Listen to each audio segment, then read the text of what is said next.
Coronavirus akwaye yare bi asese edi atese ewo woman mu a ekunkum etitiw ekunkum empanifo ekunkum nkwada chese ensuro emfere obi a se woye sikani se woye hiani se woye den ebinu se yesikafo eyare nanso so womo a echi womo a ekun womo no ebi ana wonte nka ese ebe obi a woni sika ebi achi no nanso so ekum eye enkofo a edi bone ewo woman yi em na ebusuafo se di enim no Covid-19 eyiniti ye 2020 emu a chese de ahohhye anasa yemhye ebebetu eye nipa eso nipa da womo enda esanse wo pie akọ eye nadwuma so adwaman so krampo na wo suro se nipa woni ne kwakodi eye nkitaho krampo no na ebia na wo bi anase wono nso so no obetimi enya eye ebi ekoko ye esuro na enhyehyeye ye mampanyi His Excellency na nadodankwa ekufu ado edi egu akwam no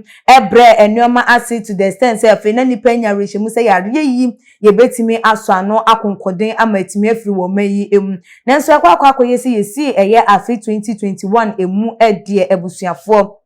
yare no wadane ne ho ewo akwaneasa bebre eso a enkane na se wo ba ewo ye ntonton form asese wadane ne ho chameleon dane wo ba green wo ba blue no ba pink chese ensakraye enkoa na wode eba na enkane nupa dodo na nim se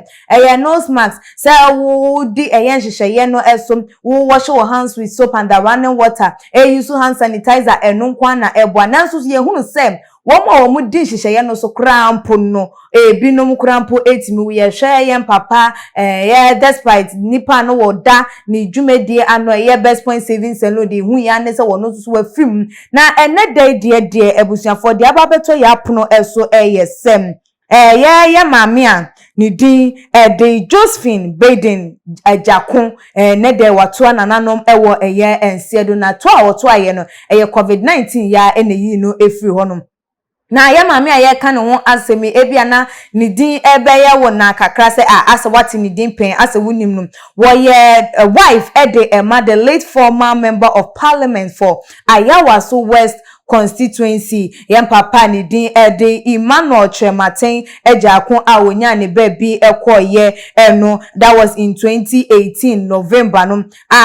ye ne yiribiem anasa ne second wife enem Lydia Alhassan ye mame Lydia Alhassan a wono so wo ye MP edema ya Ayawaso West Wuogon ne ho asem na make ne first wife na enedey ye bamo wo enam COVID-19 eso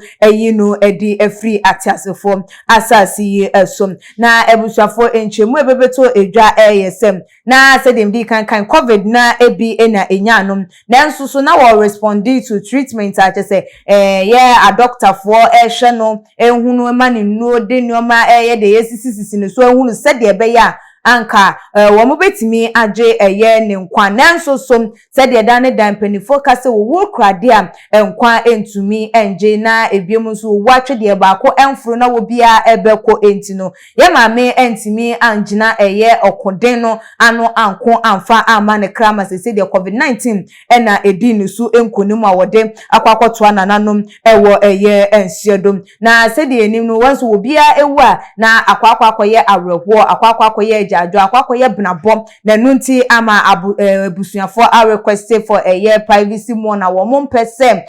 ye nipa bebotwi ababe abahonom eba cheche ne ho nkone besanse na COVID no krampo enekunu na wunim se wonya ye wo mom kokosra no krampo na ebia obi ensuso contact bia enti wo mo prevent no na enye se bia ya hia bi na wo mo eye nemum na wo mo soso prevent eye nipa soso ama wo mo afri eye yare no eho na ebusuafo nentia ababeto eye edwa eno no se ye mame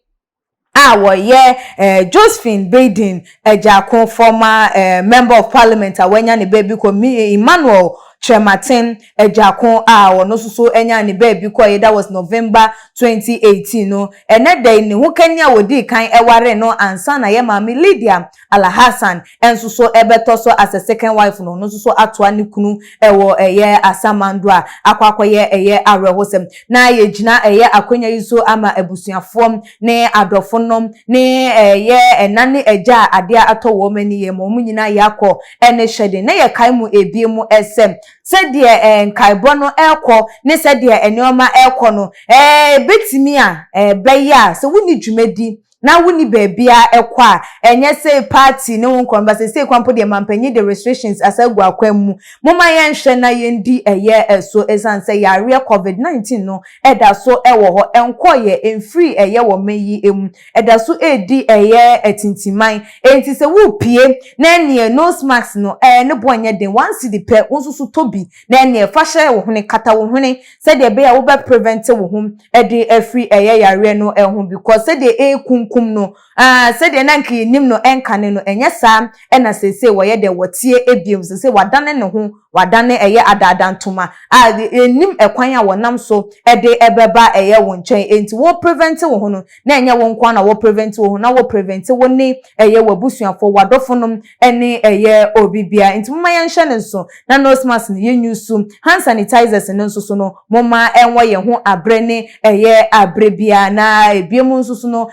any place a vaccine point biano ye yemfa ye Veronica bucket ensisu wonum se de be ya obi eduru wonum at least won hohoro nensa offices bia moma yendi nhihye no so ne yetimi akom de etia yare no because yare no eda so ewo ho na me di ACN me kan mo subscribe to your channel no se wonye ya me adoma na ewo enchen no wonum se ne be ya nya upload video bia won so wetimi enya notification phone or laptop and answer with tablet so follow yen ye IG page and your Twitter page so @tumagnh_ Facebook and so tumagnh said the dane da ye kanu no tuma de we are your number one loyal and credible channel ha and a brebe mama kwan amamidi dwumadi no ese ekeskapa enimi dasane ibedi ehia ebi